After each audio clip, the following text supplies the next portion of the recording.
이 혈당 관리만 하더라도 사실 굉장히 효과가 좋습니다. 수면도 퀄리티가 굉장히 개선이 되고, 그리고 뭐 자율신경계 실조증 이런 것도 굉장히 많이 개선이 됐었고, 뭐 물론 체중도 많이 감량이 됐었죠. 자, 여러분 오늘 건강한 하루 보내셨습니까?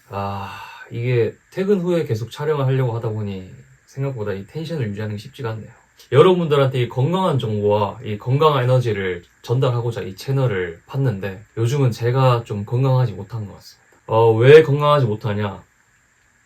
저는 11년 전부터 지금까지 계속 제 몸으로 계속 식단을 계속 실험해보고 있는데, 최근에는 제가 한 1년 동안 이 유튜버 최겸님이 제안하는 그 간헐적 단식 가이드라인을 통해서 한 1년 동안 간헐적 단식을 유지하고 있고, 정확하게 말하면은 이제 간헐적 단계 3단계, 4단계. 그러니까 이제 16시간 공복을 유지하고 8시간 동안 이제 식사를 2끼 정도 먹는 3단계와, 그리고 가끔 이제 좀 뭔가 장 상태나 뭐 이런 소화기관의 상태가 좋지 않다고 생각이 들면은 1일 1식 혹은 24시간 단식을 하는 이제 4단계 정도를 계속 왔다 갔다 하면서 1년치 지금 유지를 하고 있고, 설 연휴 때 이제 부모님 통해서 받은 한우 세트를 시작으로 카니보 식단을 시작해서 지금까지 한 달 반에서 4주 정도? 짧게는 4주 정도? 네, 그렇게 카니보 식단을 하고 있는데, 일단 실패입니다. 왜 실패하게 됐냐?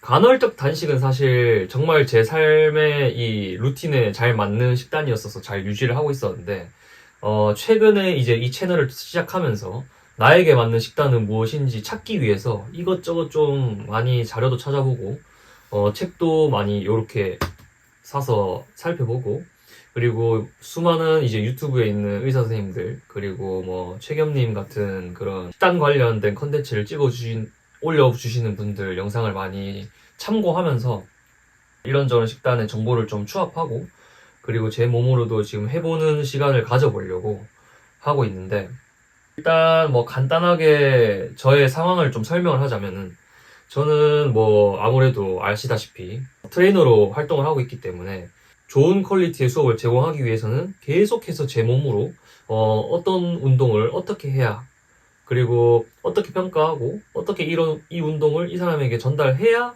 하는지를 계속 디벨롭 시켜야 되기 때문에 제가 견디기 힘든 수준의 강도를 계속해서 훈련할 수밖에 없습니다. 그래서 고강도 웨이트 훈련, 그리고 고강도 바디웨이트 훈련을 하다 보니까 카니보 식단이나 뭐 저탄고지, 무탄 혹은 저탄으로 하는 그런 키토 식단은 저와는 맞지 않겠다는 생각이 조금씩 들더라고요.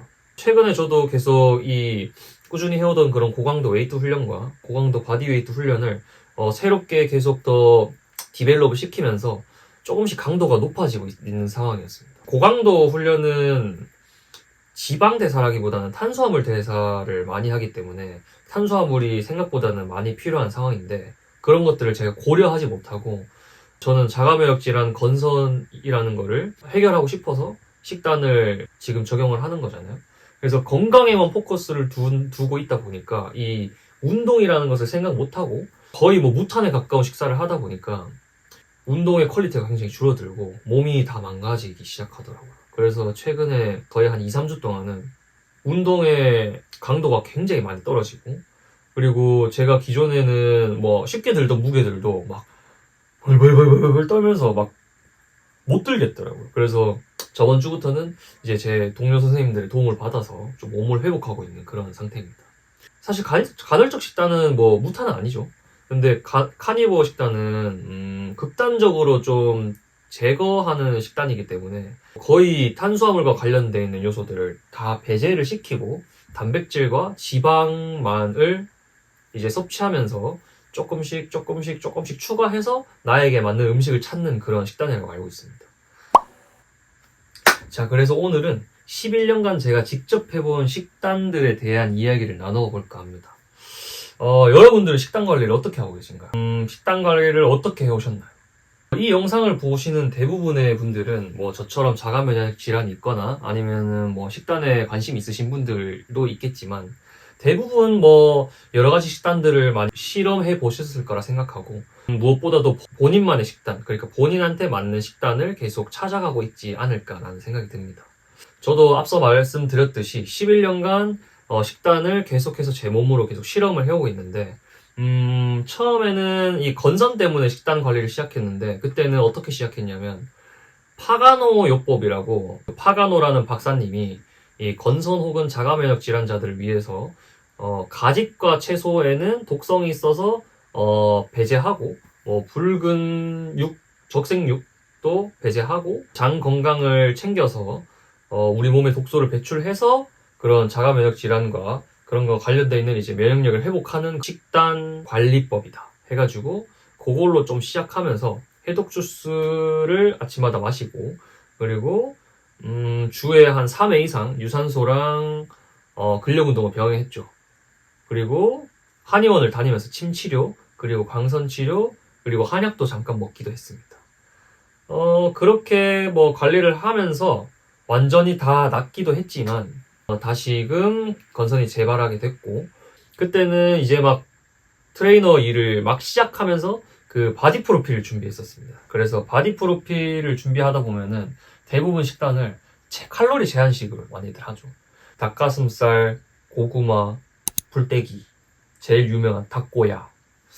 네, 그렇게 저도 칼로리 제한식 그리고 저염식으로 식단을 하다가 이제 바디 프로필이 끝나고 저한테는 그 칼로리 제한식이나 저염식이 맞지 않다는 느낌이 좀 많이 들었어가지고 그때부터 좀 식단 공부를 좀 시작했던 것 같아요. 그래서 식단에 관심을 가지기 시작하면서 읽었던 책이 이 글루코스 혁명. 이 제시 인차우스페라는 분이 쓰신 이 글루코스 혁명이라는 책을 통해서 칼로리 제한식이나 저염식이 아니라 혈당 관리가 정말 중요하구나라는 사실을 이때 알게 되었고 이때부터 이제 회원님들한테도 혈당 관리를 해야 된다 해서 지금까지도 회원님들한테 보내드리는 그런 식단 가이드라인에는 혈당 관리를 위한 가이드라인이 굉장히 많습니다.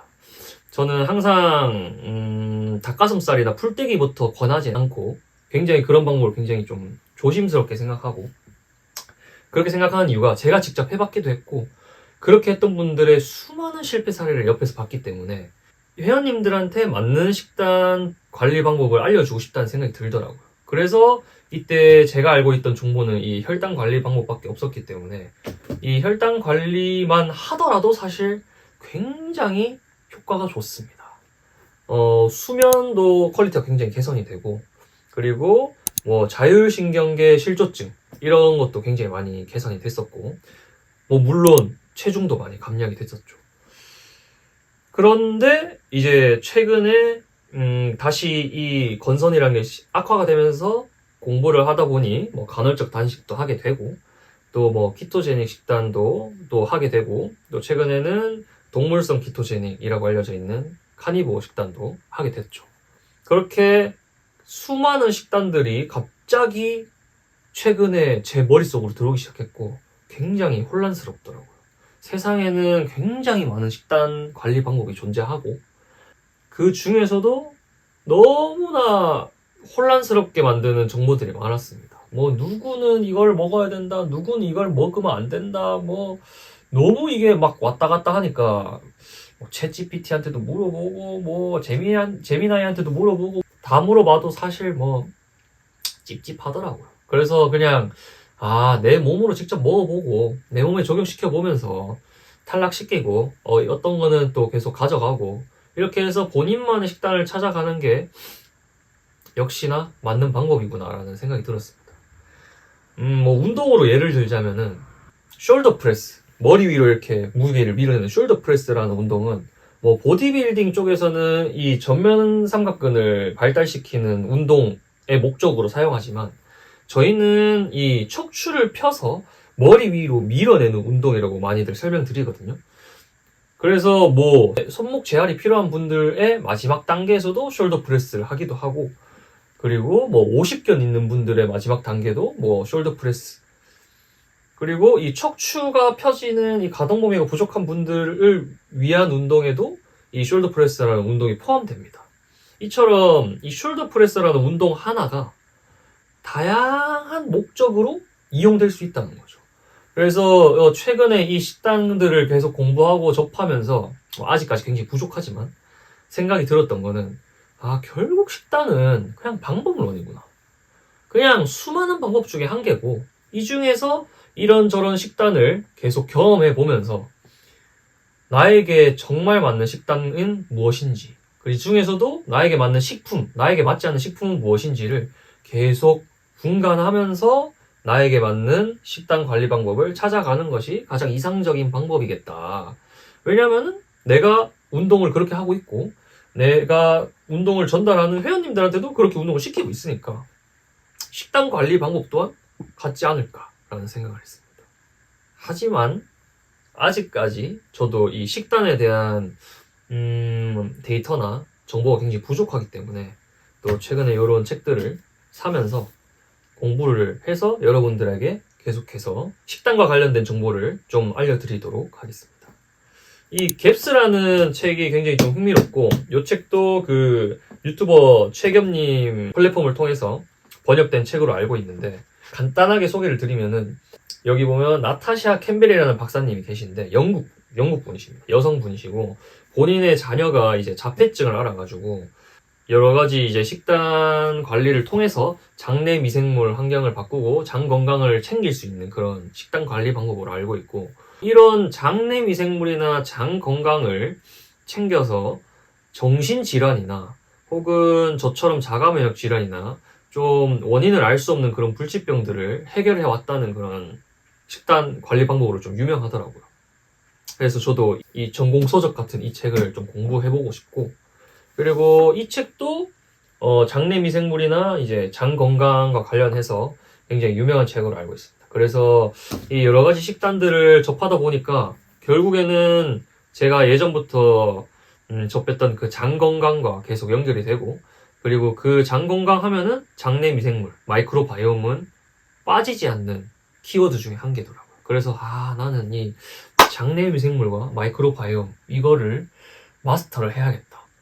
그래야 내가 가진 이 자가 면역 질환 건선을 치료할 수 있을 것 같고, 그리고 제가 수업하고 있는 회원님들이 겪는 그런 소화 불량이나 그런 원인을 알 수 없는 그런 소화기 질환들을 이해할 수 있고 도움을 드릴 수 있지 않을까라는 생각이 들었고, 그리고 지금 이 채널을 통해서 저를 만나는 분들에게도 도움을 드릴 수 있지 않을까 싶어가지고 계속해서 공부를 해보려고 합니다. 혹시나 본인만을 위한 식단 관리 방법이나 나만을 위한 건강 관리 방법을 찾아가는 이 과정에 관심이 있으시다면 지금 이 채널을 구독해 주시고 앞으로 재미난 컨텐츠도 열심히 기획하고 있으니까 관심이 있으신 분들은 함께 해주시면 감사하겠습니다. 이상 감코치였습니다.